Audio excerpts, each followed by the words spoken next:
ఘనుడైన దేవుడు మీకు తోడైండును గాక. Good morning. కృపా సమాధానాల ఆ యొక్క ఆశీర్వాదాలు మనకెల్లప్పుడూ తోడుగా ఉంటుంది.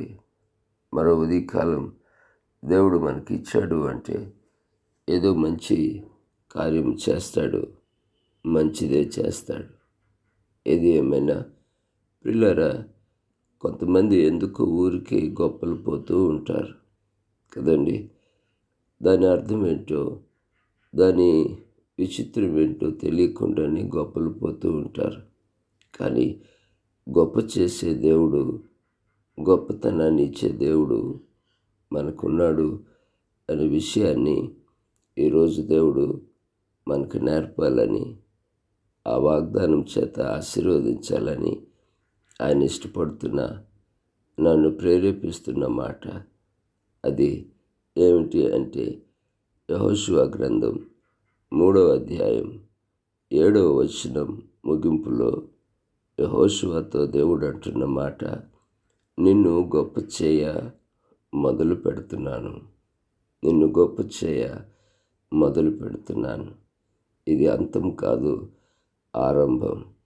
అవును, దేవుడు మొదలు పెట్టాడంటే అది ఇంకా ఇంకా ఇంకా ఎన్నో కార్యాల వెంట వెళ్తుంది. ప్రియులారా, యెహోషువకి దేవుడిచ్చిన వాగ్దానాలు మనం వింటూ ఉంటే ఎంతో ఆనందం కలుగుతుంది కదా.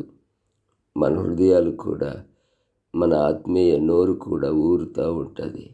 ఇలాంటి వాగ్దానాలు మనం కొత్త సంవత్సరం వచ్చే ముందు తీసుకుని వాగ్దాన పత్రికలుగా చదువుకొని మురిసిపోతూ ఉంటాం.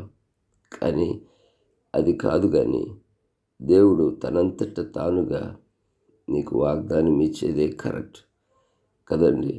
ఏదో పత్రికలు తీసి మన విశ్వాసాన్ని గుడ్డి విశ్వాసంగా కాకుండా ప్రతిరోజు ఆయన పాద సన్నిధిలో, ఆయన వాక్య ధ్యానంలో ఇచ్చే వాగ్దానమే కరెక్ట్. ఏది ఏమైనా యెహోషువతే అంటున్నాడు, ఈ ప్రజల ఎదుట, నీ బంధువుల ఎదుట, నా అనుకున్న వారి ఎదుట నిన్ను గొప్ప చేయటం మొదలు పెడుతున్నాను అని అంటున్నాడు. ఈ వాగ్దానం మనకు చాలా అవసరం. ప్రియులరా, మీకు గుర్తుంది కదూ, శిష్యులు కూడా తమలో తాము ఎవరు గొప్ప అని వాదులాడుకోవడం, తర్కించుకోవటం బైబిల్లో మనకి తెలుసు.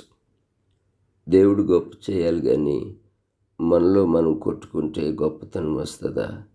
సంఘాలు కొట్టుకుంటే గొప్పతనం వస్తుందా? ఈ బోధకులలో నేను గొప్ప, మా బోధలు గొప్ప అని కొట్టుకుంటే గొప్పతనం వస్తుందా? రాదు కదూ. గొప్ప చేసేవాడు, మనల్ని గొప్ప చేయ మొదలు పెట్టేవాడు కూడా ఆయనే. యెహోషువ ఎప్పుడు కూడా నేను మోషే చెప్పినట్టు వింటున్నానని గొప్పలు పోలేదు, యుద్ధాలు చేసి జయిస్తున్నానని గొప్పలు పోలేదు, సూర్యుని చంద్రుని నిలువరించే ప్రార్థన శక్తి నాలో ఉందని ఎప్పుడు గొప్పలు పోలేదు. దేవుడే ఒక వ్యక్తిని గొప్ప చేస్తే, గొప్ప చేయ మొదలు పెడితే దాన్ని సూర్యుడు చంద్రుడు కూడా ఆపలేడు కదూ. దేవునికి స్తోత్రం. కాబట్టి ప్రియులారా, నిన్ను గొప్ప చేయ మొదలు పెడుతున్నాను అని వాగ్దానం ఇస్తున్నాడు ఈరోజు. ఈ మాట, ఈ వాగ్దాన బలం ఈరోజంతా మనల్ని ఎలుబడి చేయాలని ఇష్టపడుతుంది. అవును, మనల్ని మనం తగ్గించుకుంటే ఎప్పుడూ గొప్ప చేయబడతాం. మీకు కొన్ని వాక్యాలు చూపించిన, ఆయన మాట ఇచ్చి తప్పే దేవుడు కాడు అన్నట్లుగా, అదే యెహోషువ గ్రంథం 4వ అధ్యాయం 14వ వాక్యం మీరు చూస్తే, ఆ దినమున యెహోవా ఇశ్రాయేలులందరి ఎదుట యెహోషువను గొప్ప చేసెను. చూశారండి, ఆయన గొప్ప చేయ మొదలు పెట్టాడంటే ఆగదండి. నువ్వు ఆపుకోవాలి. నీ వ్యతిరేకత వలన, నీ తిరుగుబాటు వలన ఆయన గొప్ప చేయటము అనే కార్యాన్ని నీకు నీవే ఆపుకోవాలేమో. కానీ నిన్ను నీవు తగ్గించుకున్నంత వరకు, యెహోషువ వలె వినమ్రతగా సంఘము ఎదుట సంఘానికి లోబడి ఉన్నంత వరకు, దేవునికి లోబడి విధేయత చూపేంత వరకు నిన్ను గొప్ప చేయ మొదలు పెడుతూనే ఉంటాడు. ఆ మాట నెరవేర్చాడు ఈ 14వ వచనంలో తల్లిదండ్రులను బట్టి కూడా గొప్ప చేయబడిన సొలొమోను గురించి మొదటి దినవృత్తాంతముల గ్రంథం 29వ అధ్యాయము 25వ వచనంలో యెహోవా సొలొమోనును ఇశ్రాయేలీయులందరి ఎదుట బహుగా ఘనపరిచి అనే మాటనే అక్కడ చదువుతాం కదూ. ఆ రీతిగానే 2వ దినవృత్తాంతములు మొదటి అధ్యాయం మొదటి వచనం ప్రకారం దావీదు కుమారుడైన సొలొమోను తన రాజ్యమందు పరచబడి ఉండగా అతడి దేవుడైన యెహోవా అతనితో కూడా ఉండి అతనిని బహుఘనుడైన రాజుగా చేశాడు అని రెఫరెన్స్ భాగాలు కూడా మనల్ని గొప్ప చేయటానికి దేవుడు ఎప్పుడు సిద్ధంగా ఉంటాడు. గొప్ప చేయటానికి, గొప్పగా మనల్ని ఘనమైన రీతిగా మనల్ని ఆశీర్వదించడానికి ఆయన చేతులు ఎప్పుడు కూడా మన వైపే తిరిగి ఉంటాయి ప్రియులారా. కాబట్టి ఈరోజు నుంచి నేను గొప్ప చేయ మొదలు పెడతాను.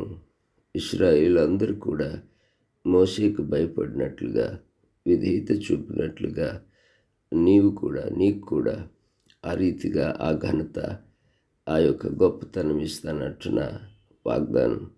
ఈ వాగ్దానం మీకు కావాలా ప్రియులరా? బైబిల్లో ఉన్న వాగ్దానాలన్నీ కొరకు దాచిపెట్టిన దేవుడు. దాని దగ్గరికి వెళ్ళు, సేదదీరా, త్రాగు, ఆశదీరా, దేవుని సన్నిధిలో ప్రార్థించు.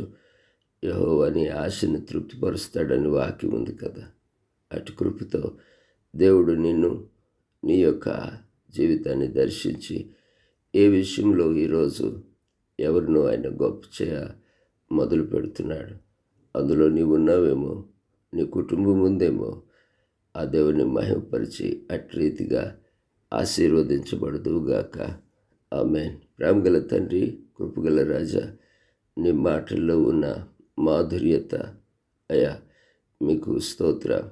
తీయని మాటలు కాదు నీవి, మాధుర్యమైన మాటలు ప్రభా, మర్చిపోలేని మాటలు, మరణాన్ని జయింపచేసే మాటలు తండ్రి.